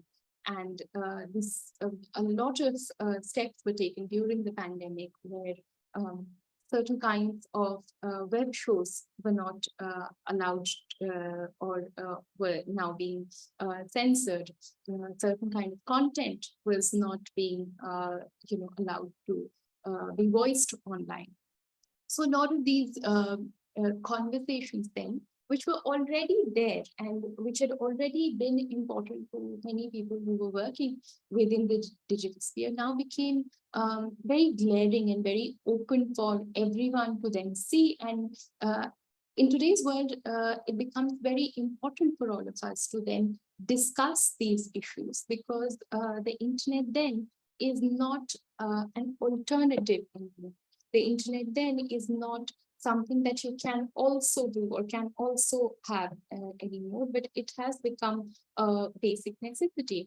A UNHCR resolution in 2016 says that the internet is a basic necessity, and this only became glaring during the pandemic. So I think I'll end my talk here, in that what I really wanted to speak about was these different kinds of digital communities then that became a source for a lot of people to channelize their anxieties, to seek networks which they were otherwise devoid of in the physical world during the pandemic, and therefore deal with this idea of distancing, and how we now then need to distance ourselves from the idea of social distancing and move on to perhaps a distant socialization. Thank you. Thank you so much, Dr. Pratiji. I thank all the three speakers for drawing our attention to such important aspects of technology and to critically look at their usage. It was very enriching listening to all of you. The floor is now open for any questions, comments. You can either type it in the chat box or unmute yourself and speak.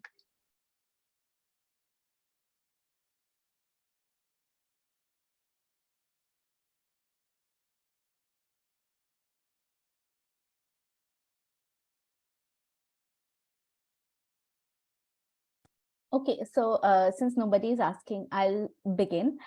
First of all, of course, thank you to the three of you for accepting our invitation and, coming and talking about such interesting things. It was very good to be on this other side and listen intently. I have two questions actually for Anindita. One, first of all, there was this idea that you explore about how lifestyle diseases like diabetes, PCOD, delay marriage. And then, of course, there are these reproductive consequences as well.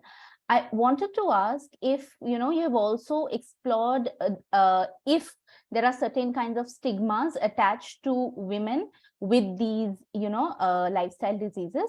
And I don't know if this is within the scope of your study, but if there are also certain ideas of stigma attached to men who might have these diseases in terms of reproduction. The second question is a more methodological one. It was very interesting that you mentioned at one point that, fieldwork is about partial truths. I mean, that's what happens. So I know that a lot of viewers, listeners are young people who are doing their fieldwork, maybe in master's or PhD level, or rather trying to do. So how do you say we navigate around, the partiality of truth that fieldwork offers to us?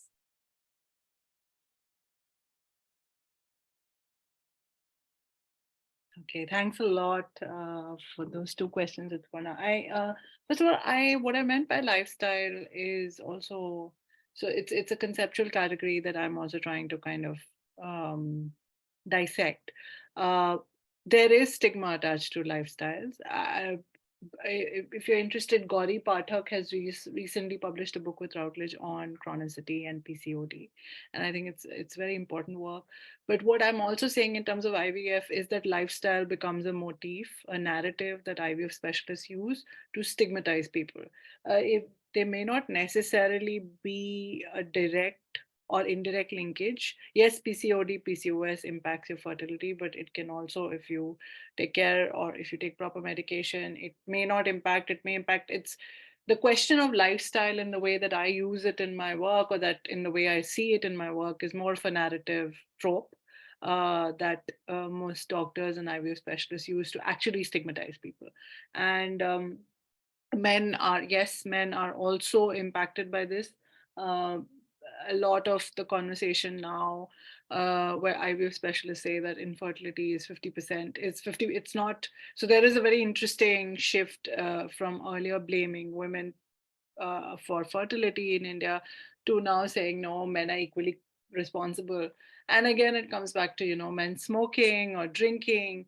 So there is stigmatization for men as well. I won't say it's only for women, or in case of men, it's even more particular because there are these. So lifestyle as a narrative trope is also linked to westernization and how Western culture is um, impacting Indian life, Indian choices, Indian ways of being. So it's again that, us and self and the other conversation happening and how we think about life. Okay, so partial truth, of course, from Marcus and Clifford, from the classic book on ethnographic writing.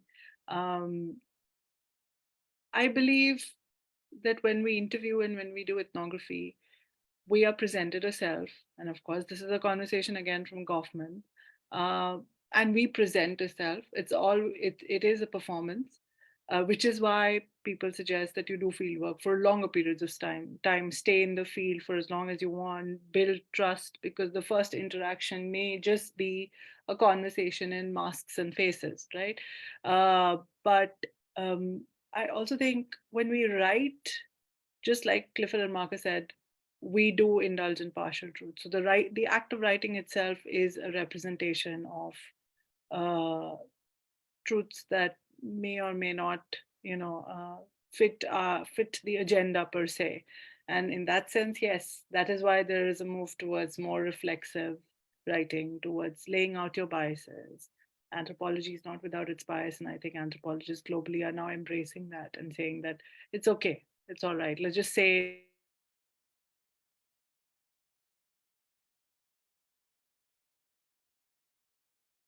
all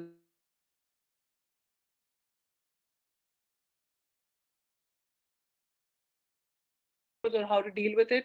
I think when you do field work and when you start writing, you come across it and you deal with it accordingly. It's a gut instinct thing and you figure it out. Thanks for those questions.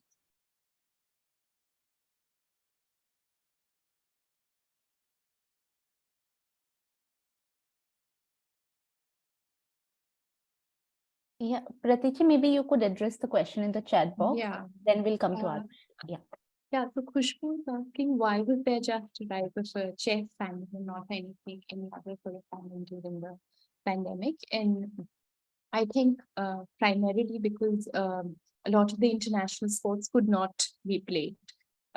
Chess is in this unique position of being an international sport, but also a board game that could translate online very well. And there was already a culture of playing chess online. A lot of the chess players were playing many tournaments online already. And what happened in India was, of course, this sort of combination of the comedians that came into play. Of course, many people were playing video games and lots of PUBG and BGMI being played during this time. So there was a rise of that kind of fandom as well. But those were already computer games, so that pre-existed, whereas chess was something that was sort of new that came in India at that time. I don't know if that answers your question very well. But of course, there were other kinds of non-sport fandoms that emerged during the pandemic. I've personally looked at the web series and fandoms around stories, but this was particularly about sports and sport fandoms. Thank you, Pratichi. Arushi, if you could go ahead and ask your question. Yeah, thank you. And thank you so much for organizing this and for all the interesting talks.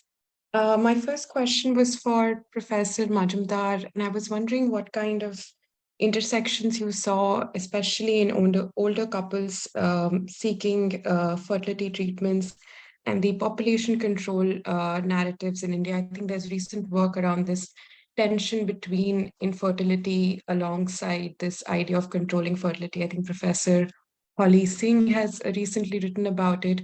And especially in older couples, I was also curious if um, along with women in perimenopausal or menopausal phase, there were also couples who were sterilized or were already in on some kind of permanent contraception, and then did they also seek assisted reproduction, like you said, in cases where, for example, the son had passed away. So I was also wondering if how contraception, especially permanent contraception, plays into this space, because a lot of these similar clinics or similar actors are also engaged in contraception and family planning programs. So I was really interested in that connection. And my second question, if I can go right now, was for Professor Mishra. Um, and yeah, I was wondering if there are also discourses around, you talked a lot about medicalization discourses in femtech applications, especially around tracking fertility. And I was recently reading about this idea of demedicalization discourses in these apps, especially in the context of the US, where a lot of anti-abortion or anti-contraceptive groups, which are speaking against hormonal contraception, are then sort of drawing on these apps as a natural way of tracking fertility and as a natural way of doing contraception and not taking pills. And then there is this whole idea of taking control of your own body and demedicalizing the whole reproductive trajectory. And I was wondering what kind of similar ideologies, if at all, are in the Indian context, especially what kind of conflicting ideologies might be being invested in these applications around the question of bodily autonomy and medicalization. Yeah, thank you.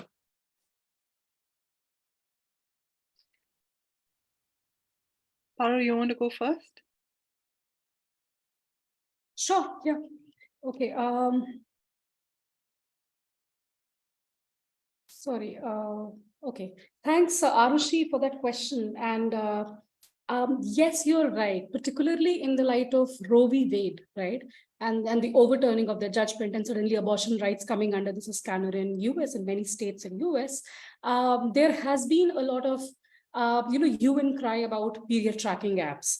And it's not out of vacuum. It's not simply a fear that people are, building on, but there have been very, very real, very, very empirical cases where data from period tracking apps was actually used to imprison a person who underwent, like abortion process in one of the states where it was not allowed. So, undertook a medical tourism to another state to really, really get it. So there have been very empirical consequences in terms of, divorcing fertility, divorcing pregnancy from the fertility apps.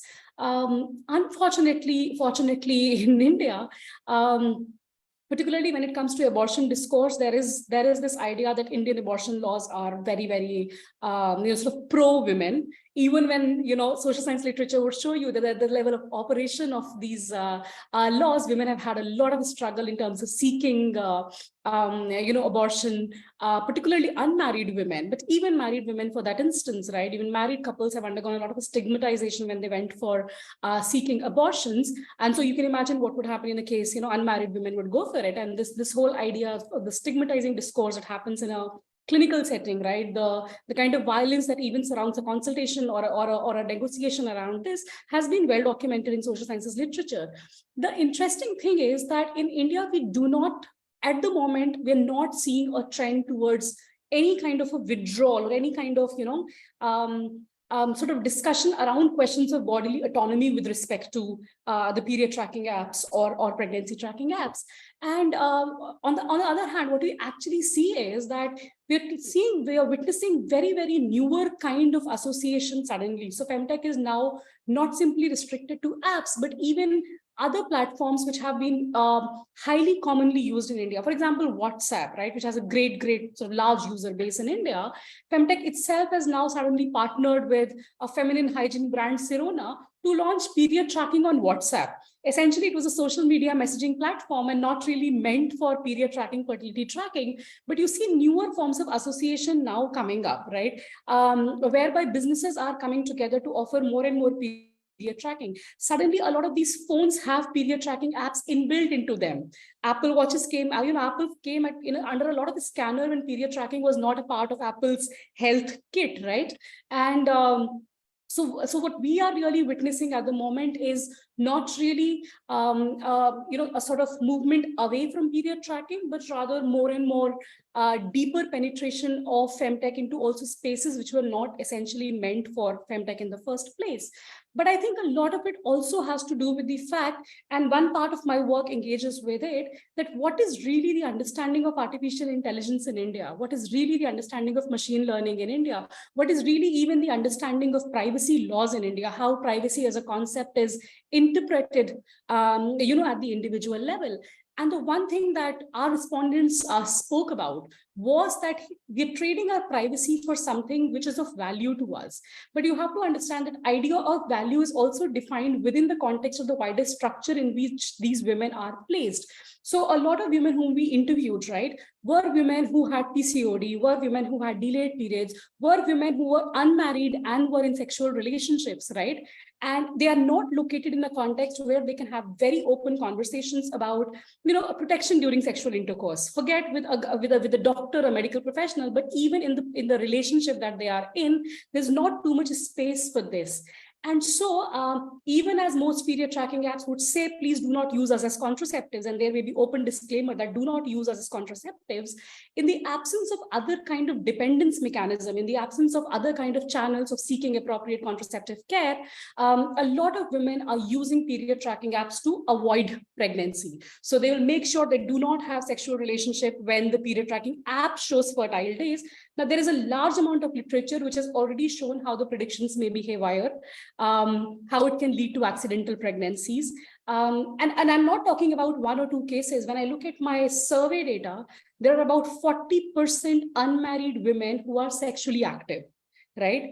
And even in the sort of interviews that we did, about 24 interviews, right? And some telephonic, some in person, some on Zoom, we found out that a lot of young unmarried women are using period tracking app to basically watch out for, when not to have periods, which is a deeply troubling scenario. And it may look like this is their individual choice, but you have to understand that this choice itself is shaped by the social milieu in which these women are placed, in terms of not having proper sex education, in terms of not having the opportunity to discuss this openly with families, not having the opportunity to have an honest conversation with the gynecologist, who may further end up stigmatizing them. So I would say that in India, the discourse is, not towards a certain kind of a disassociation between bodily autonomy and the medicalization that the app reduces. In fact, it is much more in the direction of a convergence between the two. I hope that answers your question. Yeah, thank you so much. Okay, I have, I don't know if you've, I've written an article recently which came out in MedAnthro on how demographic anxieties are linked to the ways in which older women are being portrayed in popular media. Older women who are having children are being portrayed in popular Indian media. And it's a tricky, I think, in terms of making linkages vis-a-vis postmenopausal women having children through IVF and our demographic anxieties. The linkages are slippery analytically, but they're also important to push through. I do see linkages, but I don't want to stretch the linkage beyond a point, beyond its conceptual, where the argument gets lost. But I do think that as we reach TFR rates and nationally, and there is going to be anxiety about declining reproduction, and the focus will be on younger women. Older women having children is seen as an anomaly. It is seen as a kind of, if you had to look at conceptual categories, a kind of monstrosity, and here I'm of course looking at Kong Wheelam's idea of the normal and the pathological, and that kind of social monstrosity is very difficult to then feed back into demographic anxieties of declining reproduction or falling birth rates or whatever else you may seek to understand. We're still some way away from it in terms of a policy intervention, or in the way in which it is in European countries where states are really anxious about falling birth rates, or let's say in Japan, the way it is in Japan, or in Korea now. But I think we are on the cusp of it. But how older women having babies will be portrayed within that narrative is yet to be seen. In response to your second question, that's actually, thanks for that question. In my sample, my respondents, even those who had lost their sons, a lot of them were not having any contraception. Now, how do I put this? They just didn't. Many of them said they had just stopped having sex. Like one woman was at post 45, and she was having her. She could easily, like, I think she could have a child through through sexual procreation. But a lot of that conversation was interesting. With, first of all, I can't ask these questions without being cognizant of the kind of trust I'm building. But even so, there was a lot of sign language that happened when I was talking to women in Hisar, women and men in Hisar, and it is difficult to talk to them about their intimate sex lives. So to talk about contraception was even more difficult. Contraception, for those who were seeking children, most of my respondents had been childless for decades, and they had been wanting a child forever. So contraception was not even part of the conversation. They may have been given contraception as part to regularize their periods, but not as a birth planning mechanism. I don't know if that is a suitable response, but yeah. Thank you so much. Thank you, Anindita, Paro, for the answers, and thank you, Arushi, for the question. Okay, so I think it's time that we wrap up the very interesting discussion. We've already gone over 2 hours, but it was an absolute pleasure listening to the three of you. Rarely do we get a panel only consisting of women. And, it was an absolutely refreshing moment to listen to all three of you. Let me thank Janvi, our very young team member, for helping us in conducting this event very smoothly. Thank you, Janvi. And of course, thank you to the speakers and the audience. We will upload the recording very soon, so you will have access to the whole video on our YouTube channel and on our website. So once again, thank you, and keep following the blog for more updates later. Thank you. Thank you so much. Thank you so much. Thanks a lot. Thank you so much. See you. Okay, bye. Bye.